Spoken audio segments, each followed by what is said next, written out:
साठी सांगत असतो की इथून जाताना काहीतरी घ्यावं, इथून जाताना काहीतरी जीवनात बदल करावा, आपल्या आयुष्यात थोडासा तरी काहीतरी परिवर्तन व्हावं, आपल्या आयुष्यात थोडासा काहीतरी चांगला विधायक बदल व्हावा. आपण एखादं पुस्तक वाचायला घ्यावं, आपण चांगल्या लोकांशी संवाद करायचा संकल्प करावा, आपण इतरांच्या मदतीला धावून जाण्याचा संकल्प करावा, काहीतरी चांगला संकल्प करावा. म्हणून मी एक निर्लज्जाचा प्रसंग सांगत असतो. का? कारण निर्लज्जाला कसं असतं, काही मारा पुरा कुटा किती सांगा ते काही बदलत नाही. निर्लज्जाने ठरवून टाकलेलं असतं बदलायचंच नाही. आपण निर्लज्ज नाही तसं मी समजतो.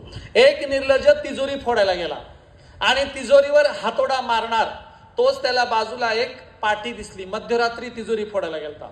पाटीवर लिहिलेलं होतं, कृपया तिजोरीवर अवजड वस्तूंचा प्रहार करू नये. तिजोरी मोडली, तुटली, फुटली तर तिचा परत उपयोग व्हायचा नाही. असं करा, बाजूला लाल रंगाचं बटन दिलंय, ते दाबा म्हणजे तिजोरी आपोआप उघडेल. चोराला वाटलं कशाला मध्यरात्री ठाकाठोकी करायची, बरं की लाल रंगाचं बटन दाबलं तर तिजोरी उघडायली. चोराने लाल रंगाचं बटन दाबलं, टॉय टॉय वाजलं, पोलीसची गाडी आली पकडून घेऊन गेली. आता गप्प बसाव की नाही?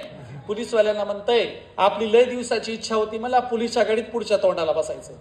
लोक म्हणले याला पकडलं, ते गेलं कोणीकडे पुढच्या तोंडाला बसायला मरमर करायला. म्हणले बस बाबा बसलं. एक पोलीसवाला म्हणला तुला लय दिवसांनी शोधत होतो, आज रंगे हात पकडला, बोल तुझं याबद्दल काय मत आहे? हा म्हणला आपला तर माणुसकीवरचा विश्वासच सोडायला म्हणला. अहो काही माणुसकी गिनुसकी असते की नाही? अहो माणुसकीनं तिजोरी न फोडता बटन दाबलं तुम्ही उचलून नाही असं कुठं असते का? म्हणला काय माणुसकीच राहील नाही म्हणला. हाच निर्लज्ज बाजारात गेला. एक बाई जांब पेरू विकत होती. यानं गर्दीतून हात घातला आणि जांब खात खात निघाला. त्याला वाटलं बाईनं बघितलंच नाही काय की. बाईनं गर्दा बाजूला केला, मागून कॉलरला धरला, बाजारात उताना पाडला, असा मारला मारला, मारून मारून तिची चप्पल तुटली. ह्यानं हू का चू नाही केलं, गप बसलो. मग बाईनं तुटलेली चप्पल फेकून दिली आणि जांब पेरू विकायच्या जागेवर जाऊन बसली. याच्या भोवती लोक जमलेले होते. त्यातला एक जण म्हणला, मूर्ख आहेस काय? अरे 2 रुपयाचं पेरूसाठी एवढा मार खाल्लास? 2 रुपये दिले असते तर मार खायची वेळ आली असती का? हे वर तोंड करू म्हणते. मग काय झालं म्हणलं, तिची बी चप्पल तुटलीच की म्हणलं.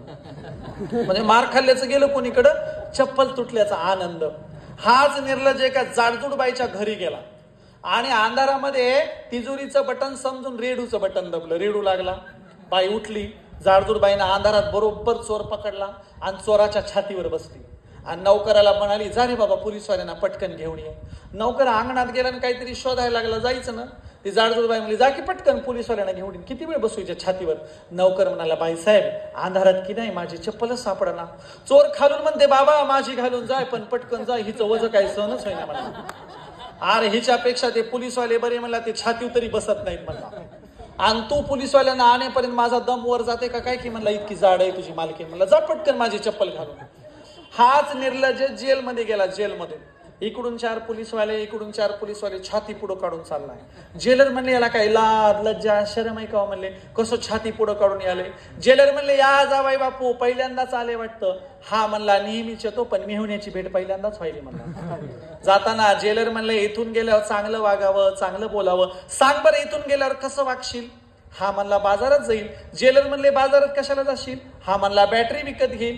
जेलर म्हणले बॅटरी कशाला विकत घेशील? हा म्हणला त्या जाडजूड बाईच्या घरात अंधारात काही सापडलंच नाही म्हणला. आता बॅटरी विकत घेऊन सिस्टमॅटिक चोरी करणार म्हणला. म्हणजे निर्लज्जाला मारा पुटा कुटा, त्याला जेलात घाला तरी बदलते का ते? पुन्हा आम्ही बदललं पाहिजे. आमच्यात प्राथमिक तरी बदल झाले पाहिजे. जास्तीत जास्त पुस्तकं वाचली पाहिजे. जास्तीत जास्त लोकांच्यासाठी आपण काहीतरी चांगलं काम केलं पाहिजे. म्हणून सांगावं तेवढं कमीच आहे. भरपूर शिक्षण घ्या. या भागामध्ये मगाशी सरांनी सांगितल्याप्रमाणे एक नैराश्य आले अशी एक परिस्थिती आहे. त्या नैराश्यातून बाहेर या, व्यसनाधीनतेतून बाहेर या. अख्ख्या पंजाबचा वाटोळं केलेला आहे. पंजाबचं वाटोळं कशामुळे केलं? व्यसनांच्यामुळे केलं. पंजाबमध्ये ड्रग्ज, गांजा, अफू याच्याबद्दल प्रचंड मोकळीक दिली गेली. वाटायला लागलं, गल्ली बोळात ते सगळं मिळायला लागलं. आता पंजाबच्या नंतर 2 नंबरला महाराष्ट्र आहे. महाराष्ट्रात सुद्धा ट्रकच्या ट्रक गांजा उतरवणं चालू आहे. महाराष्ट्रात शस्त्र वाटणं चालू आहे. शस्त्र महाराष्ट्रामध्ये प्रचंड व्यसनाधीनतेचं प्रमाण वाढवणं चालू आहे. कशासाठी? राज्यकर्त्यांना फुकट पोरं मिळते. राज्यकर्त्यांना वोटिंगला आणि प्रचाराला फुकट पोरं मिळतात, म्हणून राज्यकर्त्यांनीच जाणीवपूर्वक व्यसनाधीनतेचं प्रमाण वाढवलेलं आहे. म्हणून याच्यातून आम्हाला बाहेर यायचे. आपल्या आजूबाजूला असं कोणी असेल तर त्यांना सांगायचंय कशाला ह्या सगळ्या गोष्टीमध्ये आपण पडतो आहोत, आणि म्हणून सांगावं तेवढं कमीचे, आचरणात आपण काय आणतो ते महत्वाचं आहे.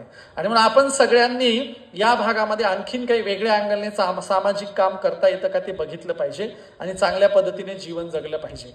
बघा, सर्वाधिक शिकलेले बाबासाहेब आंबेडकर